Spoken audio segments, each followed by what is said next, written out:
So welcome back to video number 2, which is platform comparisons.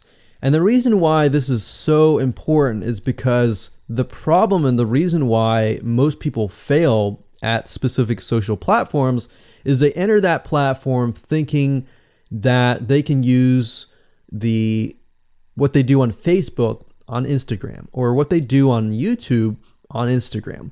But the reality is that you are entering a totally different culture. So imagine entering a totally different culture and trying to do something that works in a different culture.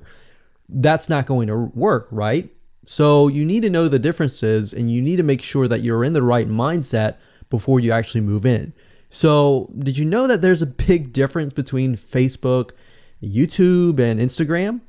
Well, let's talk about that. So knowing how they behave, how users behave, how they expect you to behave, and their expectations of you are important. All right. So that increases your sales, your success rate on all that.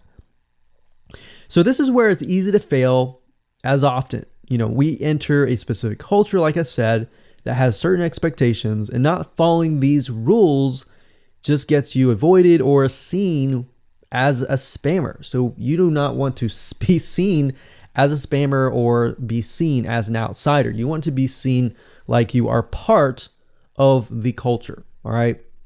So that's what I'm trying to get at here. So let's talk about the differences. YouTube, people go here to learn how to do something. So you got a lot of DIYers, or people who like to do things themselves. Like, say, for example, you break something on your wall, you need to learn how to patch it up. You go on YouTube, you learn how to do things. Plus, people go there to kind of de-stress. They like to watch entertaining videos. They like to watch, people singing or people dancing, or learn how to do something, basically. So that's what YouTube is. You can't really take that same concept and bring it over to Instagram because it's totally different, right? Facebook is a great place for people to see what's happening, to discover what is happening in the world, what their friends are doing, what people that have similar interests are doing. They can join groups and all of that. So it's all about discovery. All right. So many different ways of discovery. Now, Instagram, on the other hand, is where people come here to get inspiration, to get ideas. So they might have discovered something on Facebook, but they want to get more ideas about it from Instagram. So if you'll notice, Instagram is a platform with a lot of beautiful, aesthetically pleasing images. So that's another thing. You want to make sure that you have really aesthetically pleasing images. So if you're not a person that create really good images, you're going to need to have a program to do that. And we'll talk more about that later on. You can use these programs to create beautiful looking quotes, beautiful looking images, and all that. But that's something to keep in mind. But people come here to get ideas. They tend to follow brands. They want to know more about the brand, right? They want to follow their favorite celebrities. They want to follow the lifestyles. They want to see what's happening. So I'll give you some examples and concrete situations that you can actually get a better idea of how all of this works. But really, what I'm trying to set you up for is success, and set you up for the right mindset so that you move in and you're able to close more sales, close more leads, generate more followers and fans. And that's the whole goal at the end of the day. Now, Instagram and Facebook have very different audiences. Now, you'll notice now that Facebook has bought out Instagram, but they still have very totally different audiences. Something that works on Facebook may not work on Instagram. So just keep that in mind.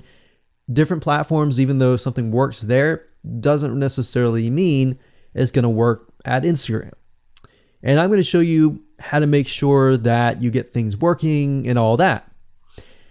Now, like I said, you'll notice that Instagram has a lot of aesthetically pleasing photos, so you'll need to make sure that you focus on that, and make sure that you show that your company, your brand, and all that looks really, really nice and appealing.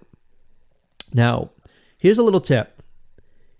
on your Instagram profile, when people go to the Instagram profile, they're going to see about a few images. And people will normally judge you based on the first 9 photos in your profile.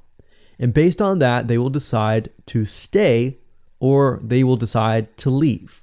So you got to make sure that you choose your best 9 photos forefront. So when somebody comes to your Instagram profile, they see the best of the best, right?